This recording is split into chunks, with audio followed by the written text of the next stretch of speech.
जय किसान दोस्तों, आपका चैनल में स्वागत है। दोस्तों, खेतों का अमृत किसानों के लिए वरदान। इस सीरीज में आज हम जानेंगे फसलों के लिए बहुउपयोगी मिनरल्स जो हैं घर में कैसे तैयार किए जा सकते हैं, वो भी बिना किसी लागत के। और बहुउपयोगी जो मिनरल्स हैं हमारी फसलों के लिए कितने कारगर हैं, कितने फायदेमंद हैं, ये सब कुछ हम इसमें जानेंगे। लेकिन जानने से पहले अगर आपने चैनल को सब्सक्राइब नहीं किया है दोस्तों तो अवश्य कर दें। साथ साथ दोस्तों बेल आइकन की घंटी को जरूर दबाएं और दोस्तों लाइक व शेयर भी करें।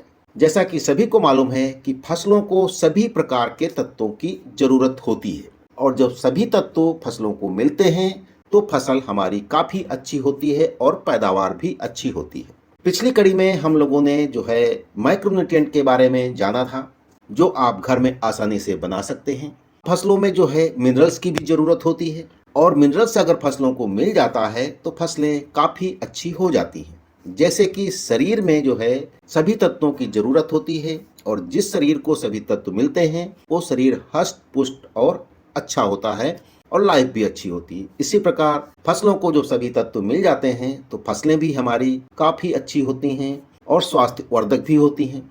तो दोस्तों, आज हम जानते हैं कि फसलों के लिए बहुउपयोगी मिनरल्स घर में कैसे तैयार किया जा सकता है। तो दोस्तों, मिनरल्स तैयार करने के लिए सबसे पहले आपको तरल वेस्ट डिकम्पोजर के घोल की जरूरत होगी। तरल वेस्ट डिकम्पोजर कहाँ से मिलेगा, कैसे तैयार होता है, इसके लिए आप जो है इसके पार्ट 1 और पार्ट 2 को जरूर जानें तो आपको पूरी जानकारी मिल जाएगी। तो दोस्तों, मिनरल्स तैयार करने के लिए तो सबसे पहला आपको तरल वेस्ट डिकम्पोजर का घोल और एक जो है प्लास्टिक का ड्रम 100 लीटर 200 लीटर जो भी आपके पास उपलब्ध है, और साथ ही साथ दोस्तों आपको चाहिए पत्थर। जो आपके आसपास के पत्थर हैं, जितने भी प्रकार के पत्थर आप इकट्ठा कर सकते हैं वो पत्थर इकट्ठा कर लें। आप चाहें तो जहाँ पे मार्बल की दुकानें होती हैं, वहाँ कई स्टेट से वहाँ मार्बल्स आते हैं और उनके छोटे छोटे टुकड़े जो है वहाँ पे आपको मिल सकते हैं, आप वहाँ से भी ले सकते हैं। आसपास की नदियों के आसपास या जो पहाड़ हैं वहाँ से भी ले सकते हैं।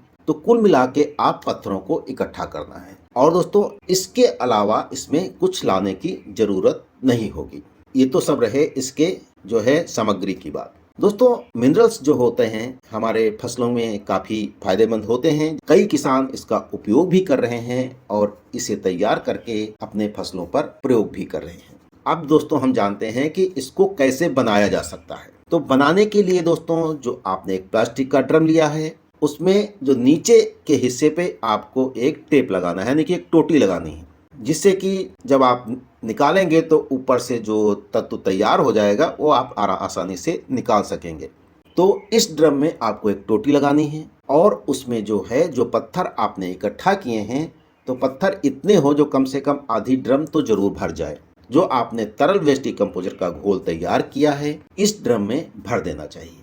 इस प्रकार इस ड्रम में जो आपने तरल वेस्ट डिकम्पोजर भरा है और इसमें पत्थर भरे हैं, इसे कम से कम 21 दिन तक रख दें, और 21 दिन के बाद आप जो है नीचे टोटी से जो उसमें से लिक्विड निकलेगा वो आपका मिनरल्स तैयार हो जाएगा।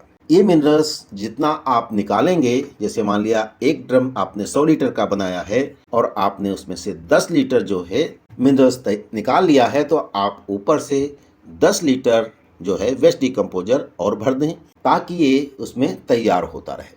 तो दोस्तों, आपने देखा कि तरल वेस्ट डिकम्पोजर से फसलों के लिए बहुउपयोगी मिनरल्स घर में कितने आसानी से आप बना सकते हैं, और इसमें कुछ करने की जरूरत नहीं है, यानी कि इसमें किसी भी प्रकार की लागत की जरूरत नहीं है। और अगर आप बाजार से लाएंगे तो कितना पैसा खर्च होगा ये तो आप लोग स्वयं जानें। अब बात रही इसे कैसे खेतों में प्रयोग किया जाए। तो दोस्तों, इसे प्रयोग करने के लिए आपने अगर माइक्रोन्यूट्रिएंट तैयार किया है तो उसका 5 से 10 लीटर, और इसका जो है यानी कि मिनरल्स का 5 से 10 लीटर तरल वेस्ट डिकम्पोजर के घोल में मिलाकर आप फसलों पे स्प्रे कर सकते हैं। ये तो स्प्रे की बात रही, और इसके अलावा दोस्तों आप जमीन में भी इसे जो है डाल सकते हैं। जब आप पानी लगाएं तो तरल वेस्ट डिकम्पोजर में मिनरल्स, अगर आपने माइक्रोन्यूट्रिएंट तैयार किए हैं तो माइक्रोन्यूट्रिएंट को जो है इसमें मिला दें और पानी के साथ धीरे धीरे इसको जाने दें। तो इस प्रकार क्या होगा, हमारी जमीन में बहुत सारे ऐसे तत्व होंगे जो हमें फसलों को जरूरत होगी, और फसलें ये तत्व ले लेंगी और हमें काफी अच्छी उपज देंगी।